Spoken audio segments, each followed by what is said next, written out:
মই বিয়ালে যাওঁ কোনে ক'লে বাচ্চাদা গ'লোৱে যেনিবা তোৰ কি হ'ল তাতে তুমি যদি বিয়ালৈ যোৱা ঘৰখন অকলশৰীয়া হৈ নাযাব কেলে দাদা আছেই দেখোন হেই সেইটো পেট পেলাই পঢ়িয়ে থাকিব বাহিৰৰ গৈ ছাগলী আহি যদি তুমি ইমান কষ্টকে বনোৱা ফুলনি গাবিচাখন খাই দিয়া গাবিচা নহয় ফুলনি বাগিচা যদি খাই দিয়ে তেতিয়া তোমাৰ কষ্টবিলাক কি হ'ব মইনা কলিজা এইটো গুৱাহাটীত মানুহে গৰু ছাগলী পুহিছে মোৰ বাগিচাৰ ফুল খাবলৈ হা কথা ক'বলৈ আহিছ হা তই সেইকাৰণে ৰখিবলৈ আহিছ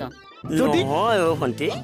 মানে মই তাক ক'লো বোলো বজাৰখিনি সোনকালে ঘৰত দিব লাগে ভণ্টিয়ে আমাৰ কাৰণে ভাত বনাই থৈ বিয়া খাবলৈ যাব সেইকাৰণে মানে সি ভাত খাবলৈ আহিল আৰু